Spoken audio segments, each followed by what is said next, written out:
ท่านผู้ชมที่เคารพสำหรับมือสุดท้ายของการดำเนินกองประชุมสมัยสามัญเทือที่4ของสภาแห่งชาติชุดที่7โดยภายใต้การเป็นประธานของท่านนางปานียาทอตู้ประธานสภาแห่งชาติในที่ประชุมท่านดรไสยสมพรพรหมวิหารได้ต่างหน้าให้คณะประจำสภาแห่งชาติขึ้นผ่านห่างบทรายงานการเคลื่อนไหวเวียกงานของคณะประจำสภาแห่งชาติแต่กองประชุมสมัยสามัญเทือที่3หาเทือที่4และทิศทางเวียกงานแต่กองประชุมสมัยสามัญเทือที่4ถึงเทือที่5ของสภาแห่งชาติชุดที่7ตลอดระยะที่ผ่านมาคณะประจำสภาแห่งชาติได้เคลื่อนไหวเวียกงานตามพระราชบทบาทสิทธิหน้าที่อันเป็นปกติที่ได้กำหนดไว้ในกฎหมายว่าด้วยสภาแห่งชาติเป็นต้นก็แม้นได้ดำเนินกองประชุมประจำแต่ละเดือนของคณะประจำสภาแห่งชาติและได้พิจารณาทั้งหมด34ปัญหาในนี้ปัญหาที่ภาคส่วนต่างๆเสนอมามี12ปัญหา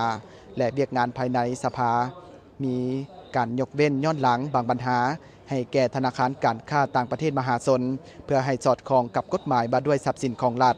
พิจารณาและตกลงแผนการปลูกไม้และฟื้นฟูป่าไม้การขุดค้นไม้และเก็บเครื่องป่าของดงประจำศกปี 2012-2013 ตกลงให้สัญชาติลาวแก่สาวต่างดาวจำนวน 40 คนเป็นหญิง 19 คน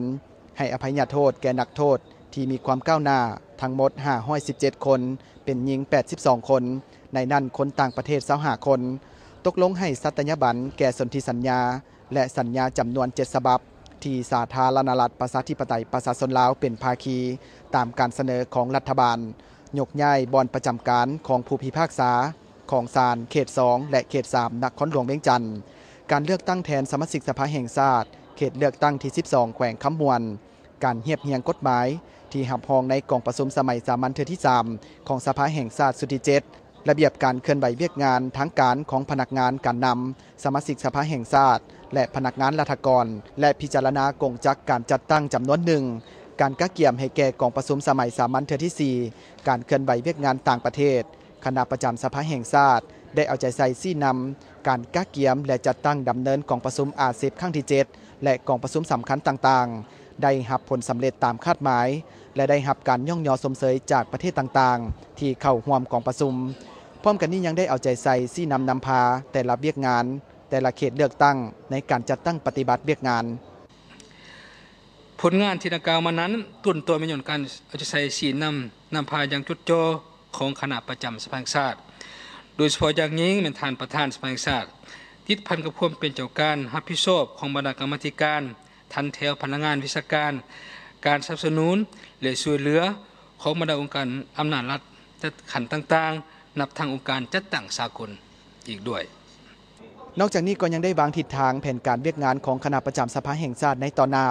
โดยอิงใส่ทิศทางเวียกงาน5ปีของสภาแห่งชาติสุดที่7และแผนการเคลื่อนไหวเวียกงานของคณะประจำสภาแห่งชาติประจำศกปี 2012-2013 โดยเฉพาะก็แม่นการเพิ่มทวีการลงสุกยู่คณะสมาชิกสภาแห่งชาติประจำเขตเลือกตั้งในการจัดตั้งเผยแพร่ผลสำเร็จของกองประชุมสมัยสามัญเทือที่4ของสภาแห่งชาติสุดที่7ให้กว้างขวางและแท้เหมาะตามแต่ละเป้าหมายพร้อมทางติดตามกวดกาการจัดตั้งปฏิบัติแผนการเคลื่อนไหวเรียกงานให้บรรลุผลสำเร็จจากนั้นผู้แทนกองประชุมก็ได้ค้นคว้าประกอบคำคิดคำเห็นใส่ห่างบทรายงานดังกล่าวตามการให้ทิศชี้นำของประธานกองประชุมส่วนว่ารายละเอียดและความคืบหน้าของการดำเนินกองประชุมตลอดมื้อนี้ทีมข่าวโทรภาพแห่งชาติจะนำเสนอให้ท่านได้รับทราบในภาคข่าวต่อไปแผงคันตีไทยภาพจันทศร ทวิไสรายงานจากสภาแห่ง